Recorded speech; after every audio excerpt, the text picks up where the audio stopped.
നിങ്ങളുടെ സ്വീകരണ മുറിയിലോ ചിലപ്പോൾ നിങ്ങൾക്ക് വേണ്ടി മാത്രമായിട്ടൊരു പെട്ടിയൊക്കെ ഉണ്ടാവും വീട്ടിലല്ലേ?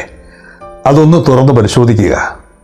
നിങ്ങളുടെ അല്ലെങ്കിൽ നിങ്ങളുടെ പൂർവികരായിട്ടുള്ളവരുടെ അച്ഛൻ്റെയോ അമ്മയുടെയോ ഒക്കെ അവരേറ്റവും വിശിഷ്ടമായി സൂക്ഷിച്ചിരുന്ന കുറേയേറെ വസ്തുക്കൾ അവിടെ ഉണ്ടാവും.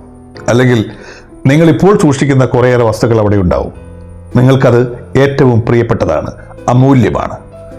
പക്ഷെ ഒന്ന് മനസ്സിലാക്കുക, അത് നിങ്ങൾക്ക് മാത്രമേ അമൂല്യമായിട്ടുള്ളൂ. മറ്റുള്ളവർക്ക് അത് വെറും പാഴ് വസ്തുക്കളാണ്. ചിലപ്പോൾ നിങ്ങളുടെ മുത്തശ്ശി ഉപയോഗിച്ചിരുന്ന മുറുക്കാൻ ചെല്ലം നിങ്ങളിപ്പോഴും മുത്തശ്ശിയുടെ ഓർമ്മയ്ക്കായി സൂക്ഷിച്ചു വെച്ചിട്ടുണ്ടാകും.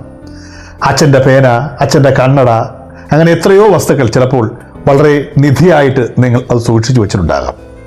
നിങ്ങളുടെ കൊച്ചുമക്കളോ അവരൊക്കെ ഇത് കണ്ടു കഴിഞ്ഞാൽ അവരെ എടുത്ത് കളഞ്ഞെന്ന് വരാം, ഈ പഴയ സാധനം എന്തിനാണ് സൂക്ഷിച്ചതെന്ന് ചോദിച്ചുകൊണ്ട്. കാരണം നമുക്ക് വൈകാരികമായി അടുപ്പമുള്ള ഒന്നാണ് ഈ വസ്തുക്കളൊക്കെ. നമ്മുടെ ഓർമ്മകളാണ്, നമുക്ക് കിട്ടിയ അച്ചീവ്മെൻറ്റുകളാണ്, അവാർഡുകളൊക്കെ ആയിരിക്കാം. പക്ഷേ അതിൻ്റെ കഷ്ടപ്പാടും അത് നേടിയപ്പോൾ ഉള്ള സന്തോഷവുമൊക്കെ നിങ്ങൾക്ക് മാത്രമേ അറിയൂ. ഒരിക്കൽ ഞാൻ എൻ്റെ കൊല്ലത്തെ വീട്ടിലേക്ക് ചെന്ന് കഴിഞ്ഞപ്പോൾ എനിക്ക് ആദ്യമായിട്ട് കൊല്ലം ഫാത്തിമ നാഷണൽ കോളേജിൽ പഠിച്ചിരുന്നപ്പോൾ മിമിക്രിക്ക് റോട്ടറി ക്ലബ്ബ് നൽകിയ ഒരു കുതിരയുടെ ഒരു അവാർഡ്, ഇതുപോലൊരു അവാർഡ് സാധനം ഉണ്ടായിരുന്നു, ഒരു ഫലകം.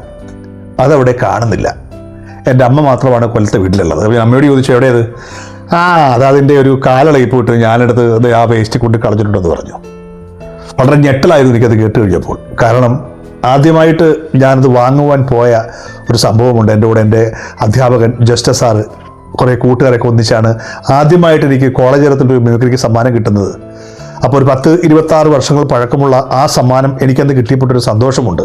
ഒരു നിധി പോലെയാണ് ഞാനത് വീട്ടിൽ കൊണ്ടുപോയി സൂക്ഷിച്ചു വെച്ചത്, അതിനെ സ്നേഹിച്ചത്, അതിനെ ഇഷ്ടപ്പെട്ടത്. പിന്നീട് എറണാകുളത്തേക്ക് വന്നു കഴിഞ്ഞപ്പോൾ എൻ്റെ വീട്ടിൽ തന്നെ സൂക്ഷിച്ചിരുന്നു. ഞാൻ ഒരുപാട് ട്രോഫികളും മറ്റ് സമ്മാനങ്ങളൊക്കെ ഞാൻ വീട്ടിൽ സൂക്ഷിച്ചിട്ടുണ്ട്. അപ്പോൾ ഈ കൂട്ടത്തിൽ അമ്മയ്ക്കത് ഒരു ട്രോഫി മാത്രമാണ്, പക്ഷേ എനിക്കത് ഏറ്റവും പ്രിയപ്പെട്ട ഒരു വസ്തുവായിരുന്നു. ഒരിക്കൽ എൻ്റെ കൂട്ടുകാരൻ പറഞ്ഞൊരു കഥ ഞാൻ ഓർക്കുകയാണ്. അയാളുടെ അച്ഛൻ അസുഖമായിട്ട് കിടക്കുന്ന ഹോസ്പിറ്റലിൽ.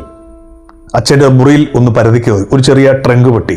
ആ ട്രങ്ക് പെട്ടി അയാൾ തുറന്നു നോക്കിയപ്പോൾ പഴകി ദ്രവിച്ച കണക്കിരിക്കുന്ന ഒരു കണ്ണടയും ഒരു പ്ലാസ്റ്റിക് ഒരു കപ്പും, നമ്മുടെ പഴയ കാലത്തെ മഗ് എന്നൊക്കെ പറയുന്ന പോലത്തെ ഒരു മഗ് പോലുള്ള ഒരു ഗ്ലാസ്, പ്ലാസ്റ്റിക് ഗ്ലാസ്, പഴയ പിഞ്ഞാണങ്ങൾ, അങ്ങനെ നമുക്ക് തൊണ്ടു കഴിഞ്ഞാൽ അറപ്പ് തോന്നുന്ന കുറേയേറെ വസ്തുക്കൾ അതിൽ സൂക്ഷിച്ചു വെച്ചിരിക്കുകയായിരുന്നു. അച്ഛൻ്റെ മുറിയിൽ വൃത്തിയാക്കാൻ കയറിയതാണ് അയാൾ ആദ്യം ചെയ്തത് ഈ സൈസ് സാധനങ്ങളൊക്കെ പറക്കി പുറത്തേക്ക് വേസ്റ്റിൻ്റെ കൂട്ടത്തിൽ കൊണ്ടിട്ട ശേഷം റൂമൊക്കെ വൃത്തിയാക്കി. കാരണം അച്ഛൻ വരുമ്പോൾ അവിടെ വൃത്തിയായി കിടക്കണമെന്നായിരുന്നു ആവശ്യം, ഡോക്ടർ പറഞ്ഞിരുന്നത്. തിരിച്ച് അച്ഛൻ വീട്ടിലേക്കെത്തി. അച്ഛൻ ആദ്യം നോക്കിയത് തൻ്റെ ആ ട്രങ്ക് പെട്ടിയാണ്. പഴയൊരു ഇരുമ്പ് പെട്ടിയാണ് ഈ ട്രങ്ക് പെട്ടി എന്ന് പറയുന്നത്. അച്ഛൻ ഓടിച്ചെന്ന് ട്രങ്ക് പെട്ടി തുറന്നു. ട്രങ്ക് പെട്ടി ശൂന്യമായിരുന്നു. അച്ഛൻ ആകപ്പാട് വിഷണനായി മകനോട് ചോദിച്ചു, എവിടെ ആ ട്രങ്ക് പെട്ടി, എവിടെ, അതിലുള്ള സാധനങ്ങളൊക്കെ എവിടെയെന്ന് ചോദിച്ചു. മകൻ കളിയാക്കിക്കൊണ്ട് പറഞ്ഞു, അച്ഛൻ എന്താണ്, പ്രാന്താണോ?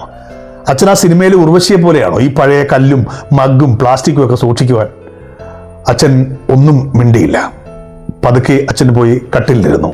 അതിനുശേഷം അച്ഛൻ പറഞ്ഞു, നിനക്ക് ചിലപ്പോൾ അത് വെറും പ്ലാസ്റ്റിക് ആയിരിക്കാം, അല്ലെങ്കിൽ വൃത്തികെട്ട സാധനങ്ങളായിരിക്കും. പക്ഷേ എന്നെ സംബന്ധിച്ചിടത്തോളം എൻ്റെ ലൈഫിൽ ഏറ്റവും പ്രിയപ്പെട്ട വസ്തുക്കളാണ് അതിലോരോന്നും. അതിൽ ചിലത് എൻ്റെ അപ്പൂപ്പൻ എനിക്ക് നൽകിയതാണ്. നീ അതിനകത്ത് പറഞ്ഞില്ലേ ഒരു പ്ലാസ്റ്റിക് കപ്പെന്ന്. ഞാൻ ആദ്യമായിട്ട് വേദിയിൽ കയറിയപ്പോൾ ചിരിമത്സരത്തിന് എനിക്ക് കിട്ടിയ സമ്മാനമാണ്. എല്ലാവരും കൈയടിച്ചത് അന്നാണ് എന്നെ കണ്ട്. ആ മഗ് ഞാൻ നെഞ്ചോട് ചേർത്ത് പിടിച്ചാണ് വീട്ടിലേക്ക് കൊണ്ടുവന്നത്. നിങ്ങൾക്കിപ്പോൾ കുടിക്കുവാൻ വലിയ ഗ്ലാസ്സുകളൊക്കെ ഉണ്ട്. അന്ന് ഞങ്ങളുടെ വീട്ടിൽ ഈ പ്ലാസ്റ്റിക് കപ്പായിരുന്നു താരം. കാരണം എനിക്ക് ആദ്യമായിട്ട് കിട്ടിയ സമ്മാനം അതായിരുന്നു. മോനെ, നിനക്കത് വെറും നിസ്സാരമായിരിക്കാം, പക്ഷേ എനിക്ക് എൻ്റെ ജീവിതമാണത്. അതിനകത്ത് ഒരുപാട് വസ്തുക്കൾ ഞാൻ പ്രിയപ്പെട്ടതായി സൂക്ഷിക്കുന്നതാണ്. അപ്പോഴാണ് ആ മകന് മനസ്സിലായത് അച്ഛൻ എത്രത്തോളം ആ വസ്തുക്കളെ സ്നേഹിച്ചിരുന്നുവെന്ന്. എന്തായാലും ഭാഗ്യത്തിന് അതൊന്നും കൊടുത്തിട്ടില്ലായിരുന്നു. മകൻ അവിടെ പോയി അതെല്ലാം എടുത്തുകൊണ്ടുവന്ന് വൃത്തിയാക്കി തിരിച്ച് അതേ ട്രങ്ക് പെട്ടിയിൽ സൂക്ഷിച്ചു. അച്ഛന് പകുതി ജീവൻ തിരികെ കിട്ടിയെന്നാണ് ആ മകൻ പറഞ്ഞത്. ഈ പുതിയ കാലഘട്ടത്തിൽ നിങ്ങളുടെ പുതിയ വീട്ടിൽ നിങ്ങളുടെ മാതാപിതാക്കളോ മുത്തശ്ശനോ മുത്തശ്ശിയോ ഒക്കെ താമസിക്കുന്നുണ്ടാവും.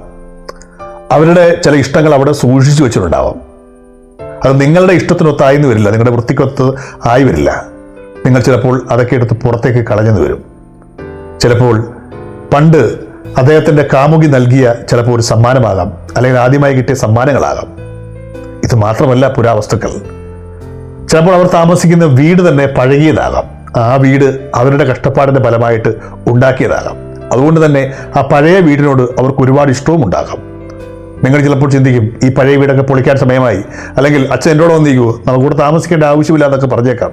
പക്ഷേ നിങ്ങൾക്ക് അത് അമൂല്യമല്ലെങ്കിലും അച്ഛനും അമ്മയ്ക്കും അത് ഏറ്റവും അമൂല്യമായിരിക്കും. അവരുടെ കഷ്ടപ്പാടിൻ്റെ ഫലമാണ് ആ വീട്, അവിടുത്തെ വസ്തുക്കൾ. നിങ്ങളുടെ സ്റ്റാറ്റസിനൊത്ത് ചിലപ്പോൾ അത് വലുതാവണമെന്നില്ല. പഴയ കസേരയാകാം, പഴയ പാത്രങ്ങളാകാം. പക്ഷേ അവർക്ക് അതവരുടെ ജീവിതത്തിൻ്റെ ഭാഗമാണ്. അവർ മരിക്കുന്നതുവരെ അവർ ആസ്വദിച്ച് അതിൽ മുന്നോട്ട് പോട്ടെ. അവരുടെ ഓർമ്മകളും അവരുടെ ഇഷ്ടങ്ങളും അവരുടെ അമൂല്യമായ കുറേ സ്വപ്നങ്ങളുമൊക്കെ ആയിരിക്കാം അത് വേണ്ടാന്ന് വെക്കരുത്. അവയെ നിങ്ങൾക്ക് പഴയതായിരിക്കാം, പക്ഷേ അത് അവർക്കെന്നും അമൂല്യമായിരിക്കും, വിശിഷ്ടമായിരിക്കും.